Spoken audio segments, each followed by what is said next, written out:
மத்தேயு 13 அதிகாரம் 10-15 வசனங்கள் பாருங்க. அப்பொழுது சீஷர்கள் அவரிடத்தில் வந்து, ஏன் அவர்களுடைய உவமைகளாக பேசுகிறீர் என்று கேட்டார்கள். இவர் ஒரு சிம்பாலிக்கா பேசுறார், ஸ்ட்ரைட்டா பேசாம சிம்பாலிக்கா பேசுறார், உவமையாக பேசுறார். அத சீஷர்கள் கேட்கிறாங்க. அவர்களுக்கு அவர் பிரதியுத்தரமாக, பரலோக ராஜ்யத்தின் ரகசியங்களை அறியும்படி உங்களுக்கு அருளப்பட்டது அவர்களுக்கு அருளப்படவில்லை. Secret of kingdom of God. இது என்னுடைய ராஜ்யத்தின் ரகசியம், என்னுடைய ராஜ்யத்தை குறித்த ரகசியம். இது நான் அவங்களுக்கு இல்ல, உங்களுக்கு தான்றாரு. உள்ளவன் எவனோ அவனுக்கு கொடுக்கப்படும், பரிபூர்ணம் அடைவான். இல்லாதவன் அவனிடத்தில் உள்ளதும் எடுத்துக்கொள்ளப்படும். உள்ளவன் எவன்னா அடுத்த வசனத்தை சொல்றாங்க, அவர்கள் கண்டும் காணார்களாயும் கேட்டும் கேளார்களாயும் உணர்ந்து கொள்ள இருக்கிறபடியினால் நான் உவமையிலாக அவனோட பேசுகிறேன். இவன் கண்டாலும் நம்ப மாட்டான், கேட்டாலும் இவன் நம்ப மாட்டான். இவன்கிட்ட பேசி பிரயோஜனம் இல்ல. நான் பேசுறதை எவன் வந்து விசுவாசத்தோட கேட்பானோ, எவன்கிட்ட விசுவாசம் இருக்கோ, எவன் நம்புறானோ அவனுக்கு கொடுக்கப்படும். இல்லாதவனுக்கு அது வெளிப்படுத்தப்பட மாட்டாதுன்றார். ஏசாயாவின் தீர்க்க தரிசனம் அவர்களிடத்தில் நிறைவேறுகிறது சொல்றாரு. முன்கூட்டி ஏசாயா சொல்லியிருக்கிறாரு இதன்ட்டு. அதாவது, காதார கேட்டும் உணராதிருப்பீர்கள், கண்ணார கண்டும் அறியாதிருப்பீர்கள். இந்த ஜனங்கள் கண்களினால் காணாமலும் காதுகளினால் கேளாமலும் இருதயத்தினால் உணர்ந்து மனம் திரும்பாமலும் நான் அவர்களை ஆரோக்கியமாக்கவும் இருக்கும்படியாக அவர்கள் இருதயம் கொளுத்திருக்கிறது, காதால் மந்தமாய் கேட்டு தங்கள் கண்களை மூடிக்கொண்டார்கள் என்பதே. இது ஏசாயா தீர்க்கதரிசி எழுதின புஸ்தகம் 6ஆம் அதிகாரம் 9-10 வசனங்கள் இருக்கிறத சொல்றாரு. கண்டும் காணாம கேட்டும் கேளாத போல இருதயத்தால் உணராமல் இருப்பாங்க. ஏத்துக்கொள்ளாதவங்க, அதை ஏத்துக்கொள்ளாதவங்க. கர்த்தர் சொல்றாரு, இது இது உண்மை, இது சத்தியம், இது நிஜம், இது கற்பனை கிடையாது, இது நமக்கு அவர் சொல்றாரு உண்மையானது என்று யார் ஏற்றுக்கொள்கிறாங்களோ அவங்களுக்கு வெளிப்படையா பேசுவேன்றார். இல்லைன்னா என்ன பண்ணுவான், இவன் அதை எடுத்து தூக்கி போட்டு போயிடுவான். அப்ப இது எதுக்கு நமக்கு சொல்றாரு, உன் பேச்ச சிலர் கேட்பாங்க, சிலர் கேட்க மாட்டாங்க. யாரு கேட்கிறாங்களோ அவங்களுக்கு மட்டும் ரகசியத்தை சொல்லு, எல்லாத்துக்கும் சொல்லிட்டு இருக்காத. அதுக்குத்தான் ஓமைகளாக பேசுகிறேன்றார். யாரு அந்த வெளிப்பாடை பெற்றுக்கொள்ளணும், இது எனக்கு தேவையானது, எனக்கு பிரயோஜனமானது, எனக்கு அவசியமானதுன்னு யாரு தேடி வரானோ அவனுக்கு நான் வெளிப்படுத்துவேன், எல்லாருக்கும் வெளிப்படுத்த மாட்டேன்றார். என்னாகும் 24ஆம் அதிகாரம் முதல் 4 வசனங்கள். இஸ்ரவேலை ஆசீர்வதிப்பதே கர்த்தருக்கு பிரியம் என்று பிலேயாம் கண்டபோது அவன் முந்தி செய்து வந்தது போல நிமித்தம் பார்க்க போகாமல் வனாந்திரத்தினராக தன் முகத்தை திருப்பி தன் கண்களை ஏறெடுத்து இஸ்ரவேல் தன் கோத்திரங்களின்படியே பாளையம் இறங்கி இருக்கிறதை பார்த்தான். தேவ ஆவி அவன் மேல் வந்தது. அப்பொழுது அவன் தன் வாக்கியத்தை எடுத்துரைத்து, பேயோரின் குமாரனாகி பிலேயாம் சொல்லுகிறதாவது, தன் கண் திறக்கப்பட்டவன் உரைக்கிறதாவது. கண் திறக்கப்பட்டவன், இதுதான் முக்கியம். இது முக்கியமல்ல, அதெல்லாம் முன்னாடி நம்ம தெரிஞ்சதுதான். இது என்ன கான்டெஸ்ட்ல வெளிப்பாடுகளை குறிச்சு மட்டும்தான் நான் ஃபோக்கஸ் பண்றேன். இல்லைன்னா இந்த இதெல்லாம் எடுத்துட்டு போனா ஆல்ரெடி ஐ ஹவ் பிளஸ்ட் தம்ன்றதெல்லாம் எடுத்துட்டு போனோம்னா அது வேற டாபிக்ல போயிடும். கண் திறக்கப்பட்டவன் உரைக்கிறதாவது, மணக்கண், மணக்கண், அதுதான் வெளிப்பாடுகள். வெளிப்பாடுகளை, ஆவிக்குரிய காரியங்களை காணத்தக்கதான கண்கள். தன் கண் திறக்கப்பட்டவன் உரைக்கிறதாவது, தேவன் அருளும் வார்த்தைகளை கேட்டு சர்வ வல்லவரின் தரிசனத்தை கண்டு தாழ விழும்போது கண் திறக்கப்பட்டவன் விளம்புகிறதாவது. திரும்ப திரும்ப பிலேயாம் சொல்றார், என் ஆவிக்குரிய கண்கள் திறக்கப்பட்டு என் ஆவிக்குரிய உலகத்தை நான் பார்த்தேன்றார், நான் ஆண்டவரை தரிசித்தேன்றார், சர்வ வல்லவரை நான் தரிசித்தேன், அவர் கொடுத்த தரிசனங்களை நான் பார்த்தேன், ஆவிக்குரிய உலகத்துல இருக்க காரியங்களெல்லாம் நான் பார்த்தேன்றாரு. எவ்வளவு பெரிய தரிசனம் பாருங்க. தரிசனம் 2 விதத்துல வரும். ஒண்ணு, நம்மளுடைய ஆவியில தரிசனத்தை தருவார். இன்னொன்னு, நம்ம ஆவியை கொண்டு போய் ஆவிக்குரிய உலகத்துல கொண்டு போய் அங்க இருக்கிற காட்சிகளை காமிப்பார். அதுவும் தரிசனம் தான். 2 விதமான தரிசனம் வரும். 2க்கும் நம்ம ஆயத்தமா இருக்கணும். அந்த தாகம் வேணும், அந்த தாகம் வேணும். லூக்கா 24ஆம் அதிகாரம் 30-32 வசனமும் 45ஆவது வசனமும். அவர்களோட அவர் பந்தி இருக்கையில் எம்மாவூர் சீஷர்களோடு இயேசு கிறிஸ்து போறார். அப்ப நடக்கிற காரியம். அப்ப அவரு வேற பக்கம் போற போல காமிக்கிறாரு, இல்ல எங்களோட தங்கிட்டு ராத்திரி தங்கிட்டு காலையில போகலாம்னு அவங்க கூப்பிடுறாங்க. அது வரைக்கும் அவர் இயேசு கிறிஸ்துவான்னு அவங்களுக்கு தெரியல. ஏன்னா அவங்க வேறு ஒரு உருவத்துல இருக்கிறாரு அப்படின்னா, வேற ஒரு சாதாரண ஒரு மனுஷனை போல நடந்து போய்கிட்டு இருக்கிறாரு. இவர் தான் இயேசு கிறிஸ்துன்னு தெரியல. அப்பதான் அவங்க பேசிட்டே போறாங்க. பேசிட்டே போகும்போது அவர் இயேசுன்னே அவங்களுக்கு தெரியல. என்ன என்ன என்ன பேசிட்டு போறீங்கன்னு கேட்கிறாரு. இந்த மாதிரி மறிப்பேன், 3ஆம் நாள் உயிரோடு எழும்புவேன்னாரு. அவரை சிலுவையில அடிச்சிட்டாங்க, அவங்களுக்கு தெரியாதான்றாங்க. இயேசு கிறிஸ்து தான் உயிரோட வருவேன், மறிப்பேன், அடக்கம் பண்ணப்படுவேன், 3ஆம் நாள் உயிரோடு எழும்புவேன்னு சொன்னதெல்லாம் கேட்டவங்க தான் இவங்க.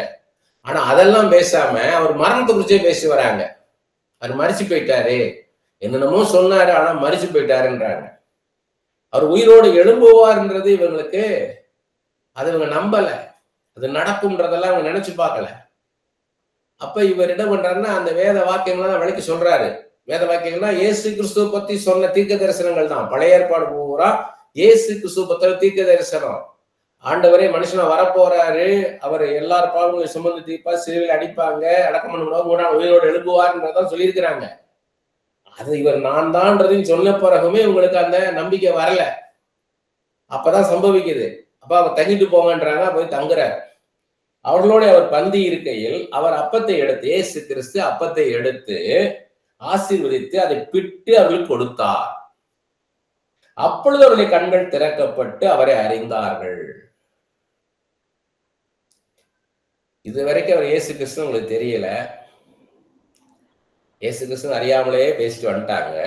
இந்த அப்பத்தை பிட்ட உடனே அவங்க கண்கள் திறக்கப்பட்டது.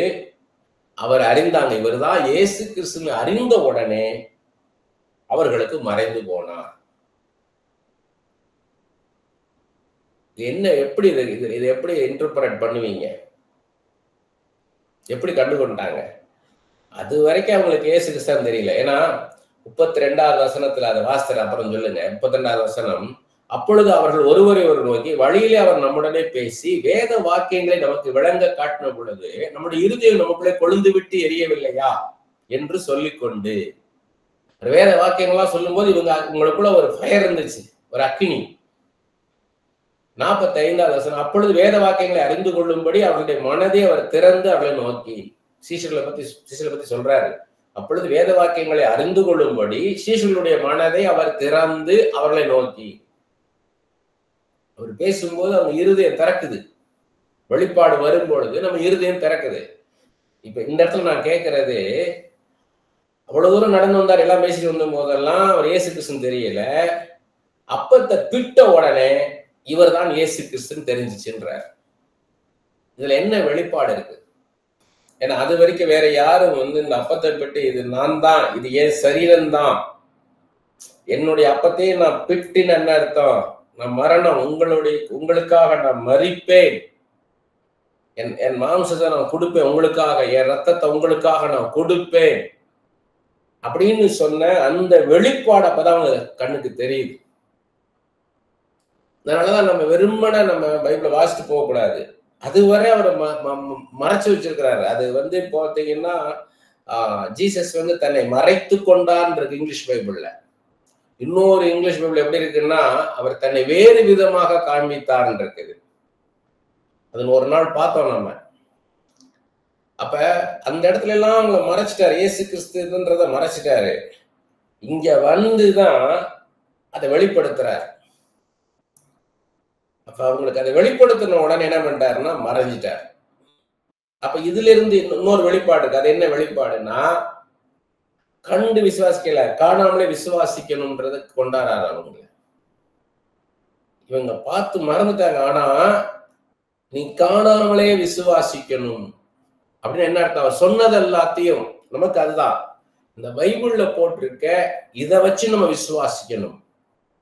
நம்ம அவரை பார்த்தாதான் நான் நம்புவேன் இருக்கக்கூடாது, அவர் எனக்கு செய்தாதான் அப்படின்னு இல்லை.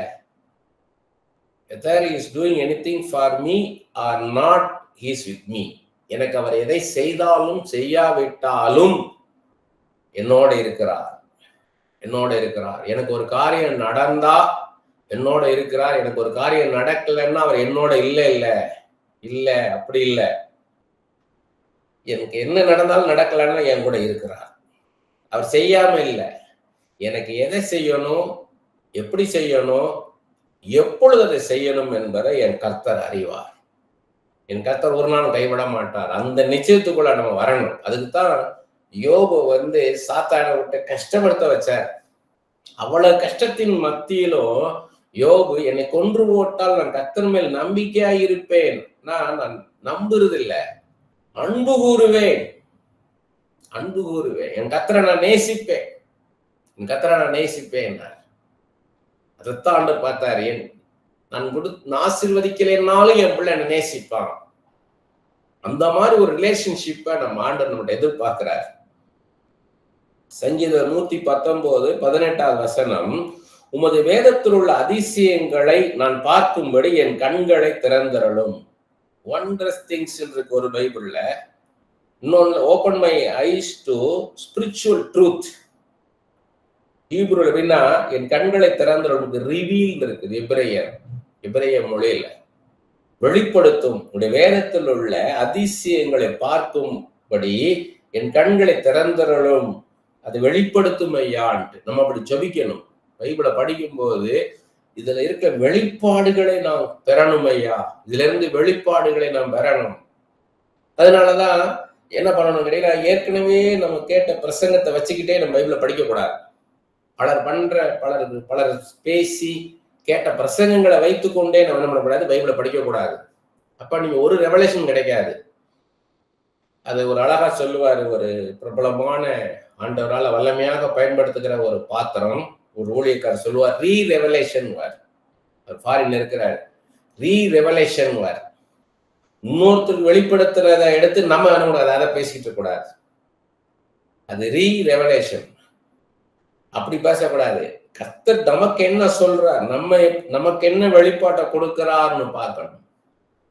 அப்படி பேசும்போதுதான் ஜனங்களுக்கு அது சந்தோஷமா இருக்கும். நீங்க போய் ஒரு மேடையில போய் நிக்கிறீங்க, ஒரு 10 நிமிஷம் இல்லை ஒரு 5 நிமிஷம், 5 minutes, ஒரு 1 hour இல்ல, ஒரு 5 minutes, ஃபர்ஸ்ட் 5 minutes இதெல்லாம் நீங்க கேட்டிருப்பீங்க. இந்த விஷயங்கள்லாம் இந்த டாபிக்ல இப்ப நான் பேச போறேன், இவ்வளவு விஷயங்கள் கேட்டிருப்பீங்க. அதை நான் பேச போறது இல்ல, நான் புதிதாக பேச போறேன். எப்படி யோசித்து பாருங்க. Next 55 minutes it's a new thing. அப்படி போல இருக்கணும். அப்பதான் நீங்க நிக்க முடியும். எல்லாரும் பேசுனா நீங்களும் பேச போறீங்கன்னா நீங்க தேவையில்லை. எல்லாரும் பேசுனதை இவரும் பேசுறாரு அப்படின்ட்டு என்ன பண்ணுவாங்க, ஜனங்க சொல்லணும். இப்ப கடந்த வாரத்துல பெங்களூர்ல போய் ஊழியம் பண்ணிட்டு வந்தோம். முதல் நாள் வேதமும் ஜெபமும், அடுத்த நாள் காலையில வேதமும் விசுவாசமும், அடுத்த நாள் நைட்டு வேதமும் ஞானமும். அப்ப பாத்தீங்கன்னா அவங்க இதுவரைக்கும் எனக்கு கேள்விப்படாத காரியங்கள், ஆனா எங்களுக்கு அவசியமானது நிறைய கத்துக்கிட்டோம். நாங்க ஜனங்க, ஆண்டவர் நான் மறுபடியும் சொல்றேன், நிறைய கத்துக்கிட்டோம் அப்படின்னாங்க. அதுதான் முக்கியம். அதுவும் சண்டே மார்னிங் 2 சர்வீஸ் பேசணும். முதல்ல வேத விசுவாசம் பேசியிருக்கிறேன், அடுத்ததுல நான் வேற எதை பேசக்கூடாது. ஏன்னா அந்த டாபிக் அவங்களுக்கு முக்கியம். அப்ப இதுல பேசாத காரியங்களை 2ஆவதுல பேசினேன்.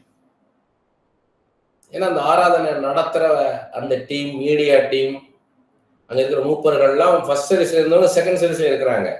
அப்ப அவங்களுக்கு புதுசா இருக்கணும். அது எப்பவுமே புதுசா இருக்கும்னு நினைக்கணும். அதான் வெளிப்பாடுல இப்ப பவுல் வராரு ஆன்லைன் பைபிள் ஸ்டடியில, பவுல் கலந்துக்கிறாருன்னா எப்படி இருக்கும்? புது விஷயம் பேசுவார். ஏற்கனவே பேசிட்டு பேச மாட்டார், புதிதான காரியங்களை பேசுவாரு. ஃப்ரெஷ்ஷா இருக்கணும் நீங்க. ஆனா அது அவங்களுக்கு அவசியமானதா இருக்கணும். புதுசா பேசுறேன்ட்டு irrelevant-ஆ பேசிக்கிட்டு இருக்க கூடாது. தியாலஜி பேசக்கூடாது. நீங்க ஒரு பைபிள் காலேஜில் போய் தியாலஜி பேசுனீங்கன்னா உட்காந்து கேட்பாங்க. நீங்க சபையில போய் நின்றுட்டு தியாலஜி பேசிட்டு இருந்தீங்கன்னா யாரும் கேட்க மாட்டாங்க. இதுல ஹீப்ரூல என்ன சொல்லி இருக்குது, கிரீக்ல என்ன வேர்டு இருக்குது, இது எப்படின்னா நீங்க போய் தியாலஜி பேசுனா பாருங்க, சமாரியா ஸ்ட்ரீட் ஏசு கிறிஸ்து தியாலஜியா பேசினாரு, தியாலஜியா பேசல. அவர் ஸ்ட்ரைட்டா பிராக்டிக்கலா அவர் லைஃபுக்கு என்ன வேணுமோ அதை பேசிட்டு இருந்தார். இந்த கிணத்து தண்ணீரை குடிச்சேன்னா உனக்கு தாகம் உண்டாகும் மறுபடியும். ஆனால் என்னட்ட ஜீவ தண்ணீரை குடிப்பேன், உனக்கு இந்த தாகம் திருப்பி வராது அப்படின்னு அர்த்தம். இந்த உலகம் உனக்கு திருப்தி செய்யாது, நான் தான் உன்னை திருப்திப்படுத்த முடியும்ட்டார். பிராக்டிக்கலா பேசணும். தியாலஜி எங்க பேசணும் அங்கதான் தியாலஜி பேசணும். அதான் லெக்சருக்கும் பிரீச்சிங்க்கு உள்ள வித்தியாசம். லெக்சர்ன்றது காலேஜ் லெக்சர் கொடுப்பாங்க, ஒரு தீசிஸ் சப்மிட் பண்ணுவாங்க, ஒரு டாபிக்ல பேசுவாங்க, அவ்வளவுதான். அதுல நோ கான்வர்சேஷன், ஒன்லி மோனோலாக். ஆனா ஒரு பிரீச்சிங்ன்றது டிஸ்கஷனா இருக்கணும். அவங்களும் நம்மளும் மாறி மாறி, ஜனங்களும் மாறி மாறி பேசுற மாதிரி இருக்கணும், கான்வர்சேஷனா இருக்கணும். ஏசாயா 40 அதிகாரம் 5வது வசனம் பாருங்க. கர்த்தரின் மகிமை வெளியரங்கமாகும், மாம்சமான யாவும் அதை ஏகமாய் காணும், கர்த்தரின் வாக்கு அதை உரைத்தது என்றும் வனாந்தரத்தில் கூப்பிடுகிற சத்தம் உண்டாயிற்று. கர்த்தரின் மகிமை வெளியரங்கமாகும், கர்த்தருடைய மகத்துவம் வெளியரங்கமாகும், வெளிப்படும். மாம்சமான யாவும் அப்படின்னு அர்த்தம். மாம்சமான இருக்கிற யாவர் அதை பார்ப்பாங்க. இது யார் சொல்றான்னா, கர்த்தரின் வாக்கு அதை உரைத்தது என்றும் வனாந்தரத்தில் கூப்பிட்டு சத்தம் உண்டாயிற்று அப்படின்னு அர்த்தம். யோவான் ஸ்நானகன் சொல்றாரு, கர்த்தர் வெளிப்பட போறார், மனிதனாக வெளிப்பட போறார், இயேசு கிறிஸ்து வெளிப்பட போறார், அதை எல்லாரும் பார்க்க போறாங்கன்னு. அதே இது பாத்தீங்கன்னா எபேசியர் 3 அதிகாரம் 10வது வசனம். இன்னைக்கு நமக்கு அது எப்படின்னு சொல்லி காமிக்கிறார். இது அன்றைக்கு யோவான் ஸ்நானகன் சொன்னது. இப்ப எப்படின்னு பாத்தீங்கன்னா எபேசியர் 3 அதிகாரம் 10வது வசனம், எபேசியர் 3:10, உன்னதங்களில் இருக்கிற துரைத்தனங்களுக்கும் அதிகாரங்களுக்கும் அவருடைய கர்த்தருடைய ஆண்டவருடைய அனந்த ஞானமானது சபையின் மூலமா இப்பொழுது தெரிய வரும் பொருட்டாக சொல்றாரு. பாத்தீங்களா பவுல், உன்னதங்களில் இருக்க துரைத்தனங்களுக்கும் அதிகாரங்களுக்கும் அப்படின்னு என்ன அர்த்தம்? அதிகாரத்தில் இருக்கிறவங்க, தலைவர்களுக்கு, ரூலர்ஸ் ஆஃப் திஸ் வேர்ல்டு, இந்த உலகத்தை ஆளுகிறவர்கள், அதிபதிகள், ஜனாதிபதிகள், பிரதான மந்திரிகள், அமைச்சர்கள், இவங்களுக்கெல்லாம் அனந்த ஞானமானது, கர்த்தருடைய அனந்த ஞானமானது சபையின் மூலமா இப்பொழுது தெரிய வரும் பொருட்டாக அப்படின்னு அர்த்தம். God's multi-dimensional wisdom will be revealed to this world through church. சர்ச்னா என்ன? நம்ம தான். அது நம்ம மூலமா தான் அவருடைய ஞானம் வெளிப்படுத்தப்பட போறாரு. அது எல்லாரும் பார்க்க போறாங்க. எல்லாரும் அதிகாரத்துல இருக்கிறவங்க என்ன அர்த்தம்? அந்த அதிகாரத்துக்கு இருக்க எல்லாரும். ஒரு ராஜா பாக்குறாருன்னா, ஒரு ஜனாதிபதி, ஒரு பிரதான மந்திரி தானியல் மூலமாக வெளிப்பட்டது போல, யோசிப்பு மூலம் வெளிப்பட்டது போல நம்ம மூலமாக வெளிப்படும் போது எல்லாம் தேசமே பார்க்கின்றார், கர்த்தருடைய மகத்துவத்தை பார்க்கின்றார். அதுக்கு நம்ம ரெடி ஆகணும். நம்ம தானியலை போல நிக்கணும், யோசிப்பை போல நிக்கணும், நம்ம தெபோராளை போல நம்ம நிக்கணும். அதுக்குத்தான் சொல்றாரு, பவுலை போல அகீர ராஜாக்கு முன்னாடி நின்னாரு. நீ கொஞ்சம் முறை எல்லாரையும் கிறிஸ்தவன் ஆக்கிடுவானா? நான் கட்டி இருக்கிற சங்கிலி, என்னை கட்டி வச்சிருக்க சங்கிலி, அதுக்கு உயிர் இல்லை. அது இருந்தா அதுவும் என்னை போல கிறிஸ்தவன் ஆகிரும். என்னை போல ஆகும். என் பேச்சை கேட்கிற எல்லாரும் என்னை போல ஆவீங்க. அப்ப அவ்வளவு தூரத்துக்கு நமக்கு ஆண்டவருடைய சித்தமும் சிந்தையும் கர்த்தருடைய நடத்துதலும் கர்த்தருடைய பிரமாணமும் தெரிஞ்சிச்சுன்னா நம்ம பேசுறது ஜீசஸ் பேசுற மாதிரி இருக்கும். அத்தாரிட்டியோட பேச வைப்பாரு. அத்தாரிட்டி எப்போ வரும்? Intimacy with God. கர்த்தரோட நீங்க எவ்வளவுக்கு எவ்வளவு நெருங்கி இருக்கீங்களோ அப்பதான் அந்த அதிகாரத்தோட நீங்க பேச முடியும். இல்லைன்னா பயந்து தான் பேசணும். அப்ப பைபிளை தரோவா படிச்சீங்கன்னா போதும். இந்த பைபிள் பூரா ரிட்டன் லோகோஸ், இது பூரா ஸ்போக்கன் லோகோஸாக ரேமாவாக மாறணும். பரிசுத்த ஆவியானவர் பேசுகிற வார்த்தையாக. இப்பொழுது கர்த்தர் சொல்லுகிறார், இந்த வசனத்துக்கான வெளிச்சம் இதுதான் சொல்லணும். சாத்தானும் இயேசு கிறிஸ்துவும் வசனத்தை தான் பேசினாங்க. சாத்தான் பேசின வசனத்தை இயேசு சொன்னார், இல்ல அந்த வசனத்துக்கான அர்த்தம் இது இல்ல, அதுக்கு வேற இடம் இருக்குது, இப்படித்தான் நான் சொன்னேன்னு சொல்றார். அப்படி போல நம்ம பேசணும். வேதத்தை பற்றி அறிகிற அறிவுல நீங்க எவ்வளவு தூரத்துக்கு நீங்க வளர்றீங்களோ அப்பதான் நீங்க வெளிப்பாடுகளோட பேச முடியும். ஏற்கனவே அறிந்ததே நான் பேச போறது அறியாத காரியம், இதுவரை நீங்கள் அறியாத காரியம், அந்த வேதத்தில் உள்ள காரியம் உங்களுக்கு தேவையானது, புரோஜனமானது, அவசியமானது நான் பேசுறீங்கன்னா அப்பதான் ஜனங்க உட்கார்ந்து கேட்பாங்க. ஆதியாகமம் 35 அதிகாரம் 7வது வசனம். அங்கே அவன் யாக்கோபு ஒரு பலிபீடத்தை கட்டி தன் சகோதரனுடைய முகத்துக்கு தப்பி ஓடின போது அங்கே தனக்கு தேவன் தரிசனமானபடியால் அந்த ஸ்தலத்திற்கு ஏல் பெத்தேல் என்று பெயரிட்டான். ஏல் பெத்தேல் இருக்குது. ஆதிகாகமம் 35 அதிகாரம் 1வது வசனம் பாருங்க. தேவன் யாக்கோபை நோக்கி, நீ எழுந்து பெத்தேலுக்கு போய் அங்கே குடியிருந்து நீ உன் சகோதரனாய் ஏசாவின் முகத்துக்கு விலகி ஓடி போகிற போது உனக்கு தரிசனமான தேவனுக்கு அங்கே ஒரு பலிபீடத்தை உண்டாக்கி என்றார். அதுதான் இங்க 7வது வசனத்துல சொல்றாரு. அங்க ஒரு பலிபீடத்தை உண்டாக்கி, நான் உன் தரிசனமான இடம்ன்றார். அதைத்தான் அவர் சொல்றாரு. ஒரு பலிபீடத்தை கட்டி தன் சகோதரனுடைய முகத்துக்கு தப்பி ஓடின போது அங்கே தனக்கு தேவன் தரிசனமானபடியால், தேவன் தனக்கு, நம்ம அதை கரெக்டா எந்த இடத்துல ஸ்ட்ரெஸ் பண்றார் ஆண்டவர்னு பார்க்கணும். தரிசனமானபடியால். ஏன்னா நம்ம பார்த்திருக்கோம், நம்ம கர்த்தர் எல்லாருக்கும் தரிசனம் கொடுக்க மாட்டார். அந்த தரிசனம் கிடைக்கிறதுன்றது பெரிய சிலாக்கியம். சொல்றாரு, தேவன் தரிசனமானபடியா அந்த ஸ்தலத்திற்கு ஏல் பெத்தேல் என்று பெயரிட்டான். பெத்தேல்னா தேவதூதர்கள் ஏறுவதும் இறங்குவதுமான இடம், வானத்தின் வாசல்னு சொல்லி பார்த்திருக்கோம். நம்ம இந்த இடத்துல என்ன சொல்றாரு, நீ தேவனை தரிசித்தன்றாரு. அதே அப்போஸ்தலர் 22 அதிகாரம் 14வது வசனத்துல நம்ம பார்க்கிறோம், பவுல் இயேசுவை தரிசிச்சாருன்னு பார்க்கிறோம். என்னாகும் 12:8 மோசே ஆண்டவருடைய சாயலை கண்டான்னு பார்க்கிறோம். ஆதியாகமம் 28 அதிகாரம் 13வது வசனத்துல அந்த சொப்பனத்துல கர்த்தர் நிக்கிறத பார்த்தார். ஆதியாகமம் 28:13 யாக்கோபு அந்த ஏணி சொப்பனத்துல கர்த்தர் நிக்கிறது, ஆண்டவர் நிக்கிறத பார்த்தான்னு பார்க்கிறோம். ஆனா இங்க ஆதியாகமம் 35:7 கர்த்தரையே பார்க்கிறார். சொப்பனத்துல இல்ல, நேர்ல தன் மாம்சத்தின் கண்களினால் ஆண்டவரை தரிசிக்கிறார். அப்பதான் அது வெளிப்பாடு. ஆண்டவர் தன்னையே வெளிப்படுத்துறார். அவர் பேசுறத, சத்தத்தை மூலமாக, அந்த சத்தத்தின் மூலமாக நம்ம வெளிப்பாடு பெற்றுக் கொள்வது ஒண்ணு. அவர் கொடுக்கிற தரிசனத்தின் மூலமாக நமக்குள்ள தரிசனம் கொடுக்கிறது, நம்மள தரிசனத்துக்குள்ள கொண்டு போறதன் மூலமா, அந்த தரிசனத்தின் மூலம் ஆண்டவர் அறிந்து கொள்றது ஒன்றது 2வது ஸ்டேஜ். இது அதுக்கெல்லாம் ஆண்டவரே தரிசிக்கிறார். ஆண்டவரே தரிசிக்கிறார். எவ்வளவு பெரிய கிருபை பாருங்க. இது எதுக்கு நம்ம சொல்றாரு, நமக்கும் அப்படி போல ஆண்டவர் தருவார்ன்றதுக்காகத்தான். அந்த தாகம் வேணும் நமக்கு, அந்த தாகம் வேணும். அவரை பார்க்கணுமே, உங்க பார்க்கணுமே ஆண்டவரே, தரிசிக்கணுமே, நம்ம பார்க்கணும். நான் மார்க் 4 அதிகாரம் 21 25 வசனங்கள். பின்னும் அவர் அவர்களைனா யாருன்னா 4 அதிகாரம் 10வது வசனம் இருக்கு. அவர் தனித்திருக்கிற போது 12 கூட அவரை சூழ்ந்திருந்தவர்கள் இந்த ஓமையை குறித்து அவரிடத்தில் கேட்டார்கள். ஓமையா பேசுறாரு. அதை குறிச்சு அவரோடு அவர் தனித்திருக்கிற போது 12 கூட அவரை சூழ்ந்திருந்தவர்கள், 12 சீஷர்கள் இருக்கிறாங்க, அவங்களோட கொஞ்சம் பேர் இருந்தவங்க, அவங்களுக்கு தான் சொல்றார். இன்னும் அவர் அவர்களை நோக்கி, விளக்கை தண்டின் மேல் வைக்கிறதுக்கே அண்டி மரக்காலின் கீழாகிலும் கட்டின் கீழாகிலும் வைக்கிறதுக்கு கொண்டு வருவார்களா? விளக்க கொளுத்தி அதை எல்லாருக்கும் வெளிச்சம் தர மாதிரிதான் வைப்பாங்க, அதை மூடியா வைப்பாங்கன்றார். வெளியரங்கமாகாத அந்தரங்கம் இல்லை, வெளிக்கு வராத மறைபொருளும் இல்லை. எதுவுமே மறைபொருள் கிடையாது, எல்லாத்தையுமே வெளிப்படுத்துறதுக்கு தான். உங்களுக்கு அது புரிந்து கொள்வதற்காக, அதை மறைச்சு வைக்கிறதுக்கு இல்லைன்றாரு.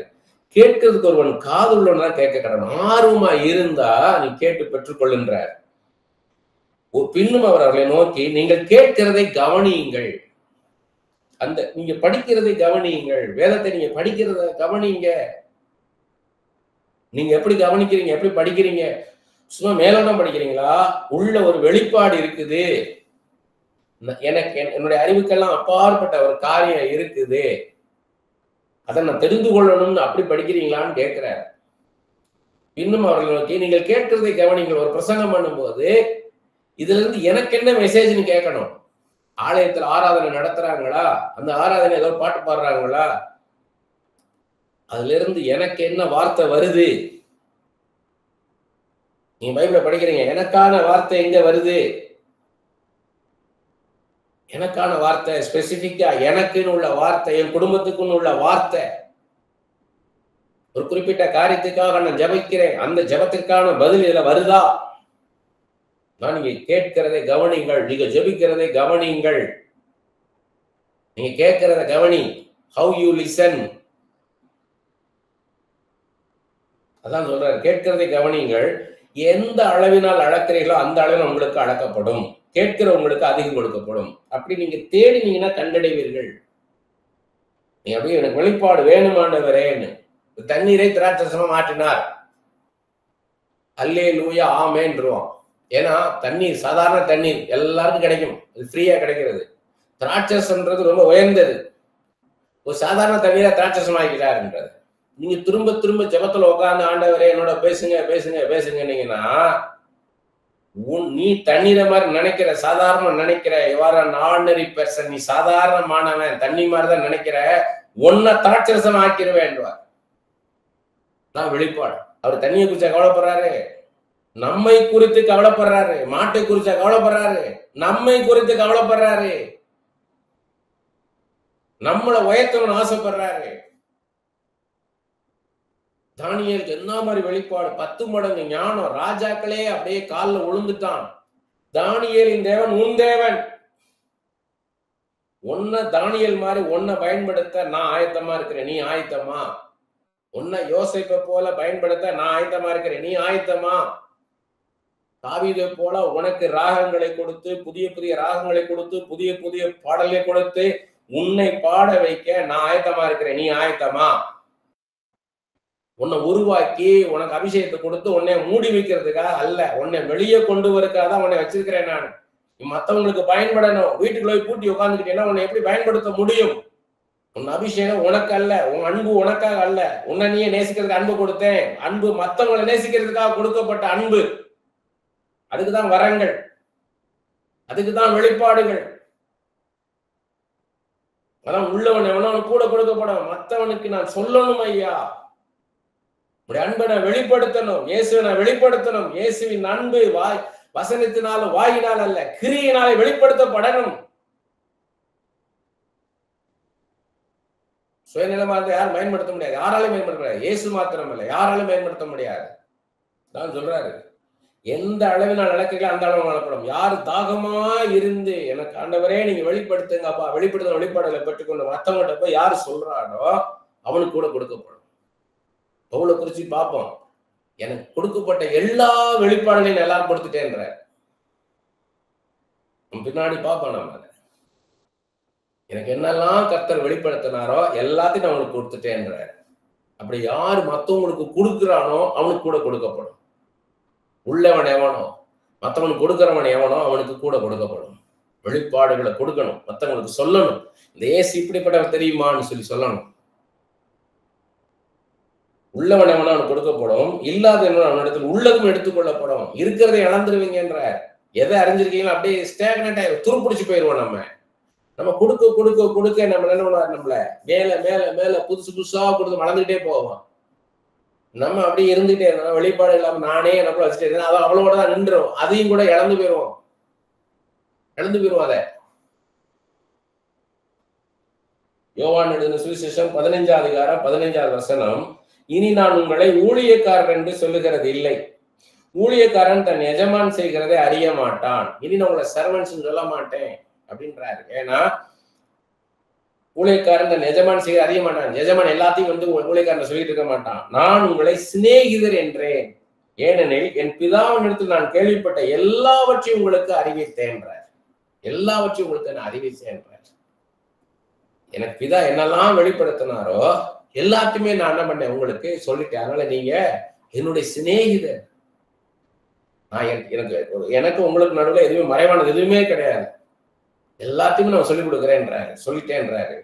இதே பாருங்க, பவுல் சொல்றாரு பாருங்க, அப்போஸ்தலர் நடவடிக்கைகள் 20ஆம் அதிகாரம் 20-26 வசனங்கள்ல, புரோஜனமானவழில் ஒன்றையும் நான் உங்களுக்கு மறைத்து வைக்காமல் வெளியரங்கமாக வீடுகள் தோறும் உங்களுக்கு பிரசங்கித்து உபதேசம் பண்ணி. புரோஜனமானவை ஒன்றையும் நான் உங்களுக்கு மறைச்சு வைக்கல, வெளியரங்கமாக வீடுகள் தோறும் உங்களுக்கு பிரசங்கித்தேன், உபதேசம் பண்ணினேன்றார். அதே 26 வசனத்துல, தேவனுடைய ஆலோசனையில் ஒன்றையும் நான் மறைத்து வைக்காமல் எல்லாவற்றையும் உங்களுக்கு அறிவித்தேன்ற. மேன் ஆஃப் ரெவலேஷன், வெளிப்பாடு உள்ள ஒரு மனுஷன் பாருங்க. எதையுமே எல்லாம் எனக்கு என்னெல்லாம் கொடுத்தாலும் கொடுத்துட்டேன்ற. அப்படி கொடுக்கிறவங்கள்ட்ட தான் அதிகமா வெளிப்படுத்துறார் ஆண்டவர். 1 கொரிந்தியர் 8:2 1 கொரிந்தியர் 8:2 ஒருவன் தான் ஏதேனும் ஒன்றை அறிந்தவன் என்று எண்ணிக்கொள்வானானால் ஒன்றையும் அறிய வேண்டிய பிரகாரமாக அவன் இன்னும் அறியவில்லை. ஐ நோ ஆல் ஆட்டிடியூட் வரக்கூடாது. ஒருவன் தான் ஏதேனும் ஒன்றை அறிந்தவன் என்று எண்ணிக்கொள்வானானால் ஒன்றையும் அறிய வேண்டிய பிரகாரமாக அவன் இன்னும் அறியவில்லை என்றாரு. இன்னும் அறிந்து இதுதான் இப்படித்தான் நீ அறிந்து கொள்ளல, இன்னும் இருக்குது. அதுக்கு இன்னும் அழகா சொல்றாரு பாருங்க. பிலிப்பியர் 3:12 நான் அடைந்தாயிற்று அல்லது முற்றும் தேர்ந்தவனானேன் என்று எண்ணாமல் கிறிஸ்து இயேசுவினால் நான் எதற்காக பிடிக்கப்பட்டேனோ அதை நான் பிடித்துக் கொள்ளும்படி ஆசையாய் தொடர்கிறேன். நான் அடைந்தாயிற்று அல்லது முற்றிலும் தேர்ந்தவனானேன் என்று எண்ணாமல். எனக்கு I know all about Bible, about God, I know everything இல்ல, ஐ ரீச்ட் தி டெஸ்டினேஷன் இல்ல, இன்னும் நான் தொடருகிறேன். அப்படிதான் பைபிள். ஒவ்வொரு நாளும் புது புது காரியங்களை கத்துக்கிட்டே தான் இருக்கும். அதனால எனக்கு தெரியும்னு சொல்லி நினைச்சிடாத, மேட்டிமை பாராட்டிடாத. ஏற்கனவே பார்த்தோம் மேன்மை வெளிப்பாடுகளை குறித்து மேன்மை பாராட்ட எனக்கு முள்ளில் கொடுக்கப்பட்டது, ஒரு முள்ளு கொடுக்கப்பட்டிருக்கின்ற. ஒரு நாள் மேன்மை பாராட்டக்கூடாது. இன்னும் நான் கத்துக்கொள்ளணும். இந்த 2 ராஜாக்கள் 6 8 முதல் 17 நம்ம பாக்குறோம். சீரிய ராணுவம் வருது, சுத்தி மலையை சுத்தி வந்துட்டாங்க. உடனே வேலைக்காரன் போய் எலிசாட்ட போய் சொல்றான், சுத்தி ராணுவம் வந்துருச்சு, சீரிய ராணுவம். அப்ப எலிசா சொல்றாரு, அவர்களோட காட்டிலும் நம்மோட இருக்கவங்க அதிகம்ன்றார். எலிசா சொல்றாரு, இந்த வேலைக்காரனுடைய கண்ணை திறங்காப்பான்றார் ஆண்டவர்கிட்ட. வேலைக்காரன் கண்களை திறந்து அக்னிமயமான குதிரைகளும் ரதங்களும் நிக்கிறத பாக்குறாங்க. அதுதான் நமக்கு. நம்ம மாம்சத்தின் கண்களை பார்த்தோம்னா நம்மளை சுற்றி இருக்கிற உலகத்தின் காரியங்கள், நம்மளுக்கு எதிராக நிற்கிற காரியங்கள், நமக்கு தடையா இருக்கிற காரியங்கள், நமக்கு எதிராக இருக்கிறவங்க, நம்மளை எள்ளி நகையாடுறவங்க, நம்மளை கேவலமா பேசுறவங்க, அற்பமா பாக்குறவங்க, உபத்திரப்படுத்துறவங்க, உண்மையான அன்பு இல்லாதவங்க, இதைதான் நம்ம கண்ணு தெரியும். ஆனா நம்ம ஆவிக்குரிய கண்கள் திறக்கப்பட்டு ஆவிக்குரிய உலகத்தை பார்த்தோம்னா தேவாதி தேவன், ராஜாதி ராஜன், நம்மளை படைத்த சர்வலம் உள்ள தேவன், அன்பை உண்டாக்கின தேவன் நம்ம மேல எவ்வளவு அன்பா இருக்கிறவர்னு தெரியும். நமக்காக அவர் யுத்தம் செய்கிறார், அவர் செய்வார் நமக்காக எல்லாத்தையும். மனுஷங்கள்லாம் நமக்கு உதவி செய்ய மாட்டாங்க. நாசில சுவாசம் எந்த மனுஷன் நம்பாதேன்ட்டார். என்ன நம்பு, என்னை நம்புற ஒரு நாள் விட்டு போதில்லைங்க. அப்ப இவங்க உதவி செய்ய மாட்டாங்களோ, அவங்க உதவி செய்ய மாட்டாங்களா, இவங்ககிட்ட இருந்து அன்பு கிடைக்காது, அவங்ககிட்ட இருந்து அன்பு கிடைக்காது, அவங்க ஆதரவு இருக்க மாட்டாங்களா? இல்ல, என் இயேசு கிறிஸ்து இருக்கிறார். அவருடைய அன்புதான் உன்னதமான அன்பு, மாறாத அன்பு. மனுஷ அன்பெல்லாம் மாறிப்போம். என் தாயும் என் தகப்பனும் கைவிட்டாலும் என்னை சேர்த்து கொள்கிற, என்னை அரவணைத்துக் கொள்கிற என் இயேசு ராஜா என்னோட இருக்கிறார். அதுதான் நிரந்தரம். அதனால மனுஷனை பார்த்தோம்னா ஏமாந்து போவோம். இதான் வெளிப்பாடு. கண்கள் திறக்கப்படணும். Discerning spiritual issues from God's perspective rather than man's. Seeing the adversary's attack plan and pursuing God's angelic strike force. அந்த வேலைக்காரனுக்கு, எலிசாவுடைய வேலைக்காரனுக்கு மாம்சத்தில அந்த இருக்கிற அந்த ராணுவம் தான் பெருசா பார்த்தாரு. ஆனா எலிசாவுக்கு தூதர்கள் இருக்கிறத பார்த்தாரு. நம்ம அப்படி பார்த்து கத்துக்கொள்ளணும். அதான் வெளிப்பாடு. நம்ம இந்த காரியம் நடக்கல இல்ல, கர்த்தர் எனக்கு ஒரு காரியத்தை வச்சிருக்கிறார். அதுதான் இந்த கதவை மூடுறார். நான் இந்த வீட்டை வாங்கிடலாம், இந்த இடத்த வாங்கிடலாம், இந்த வேலை எனக்கு கிடைக்காதான் நான் பார்க்கிறேன். ஆனா ஆண்டவர் இதை மூடுறார். அப்படின்னு என்ன அர்த்தம்னா, எனக்காக வேறு ஒரு உன்னதமான ஸ்தானத்தை வச்சிருக்கிறார். அதுதான் எனக்கு திருப்தியை தரும், அதுதான் எனக்கு பாதுகாப்பா இருக்கும், அதுதான் எனக்கு சரியாக இருக்கும். நான் ஒரு ட்ரெஸ்ஸை வாங்க நினைக்கிறேன், ஆனா ஆண்டவர் எனக்கு ஒரு ட்ரெஸ் வச்சிருக்கிறார். இந்த ட்ரெஸ் எனக்கு இதான் நல்லா இருக்குன்னு நினைக்கிறேன், இல்ல அது இன்னைக்கு. ஆனா எனக்கு வாழ்நாளெல்லாம் எது எனக்கு சரியாக இருக்கு என்பதை கர்த்தர் அறிவார். என்னோட யார் டிராவல் ஆகணும், என்னோட யார் டிராவல் ஆனா எனக்கு கரெக்டா இருக்கும்ன்றது ஆண்டவர் அறிவார். நம்ம ஐயோ இவங்க விட்டு போறாங்களே இல்ல, கர்த்தர் எடுத்தார், கர்த்தர் கொடுத்தார், கர்த்தர் எடுத்தார், ஆமேன்ட்டு போயிட்டே இருக்கணும். யோபு சொன்னது மாதிரி நன்மையானாலும் தீமையானாலும் கர்த்தர் பெற்றுக்கணும். எனக்கு என்ன ஒரு கதவை அடைச்சாலும் காட்ஸ் வில், ஒரு கதவை திறந்தாலும் காட்ஸ் வில், ஒண்ணு நடந்தாலும் தேவ சித்தம், ஒண்ணு நடக்கனாலும் தேவ சித்தம். கத்த சித்தம் இல்லாம என் வாழ்க்கையில எதுவும் நடக்காது. இந்த காலகட்டத்தில் இப்படி இருக்கணும்னா தேவ சித்தம், நன்மை நன்மை செய்யறார்ன்றதை நம்ம புரிந்து கொள்ளணும். நீதிமொழிகள் 3ஆம் அதிகாரம் 5-6 வசனங்கள். உன் சுய புத்தியின் மேல் சாயாமல் உன் முழு இருதயத்தோடும் கர்த்தரில் நம்பிக்கையாய் இருந்து உன் வழிகளெல்லாம் அவரை நினைத்துக்கொள், அப்பொழுது உன் பாதைகளை செவ்வைப்படுத்துவார்.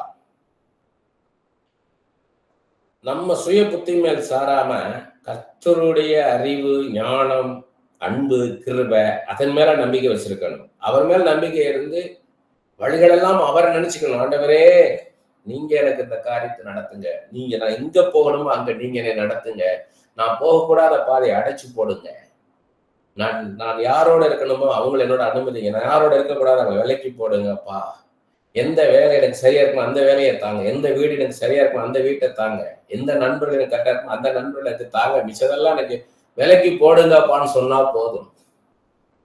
ஆண்டவருடைய முழுமை ஆண்டவரை சார்ந்து கொள்றது. ஏசாயா 55ஆம் அதிகாரம் 8-9 சொல்றாருல, என் நினைவுகள் உன் நினைவுகள் அல்ல, உன் வழிகள் என் வழிகள் அல்ல என்று கர்த்தர் சொல்லுகிறார்.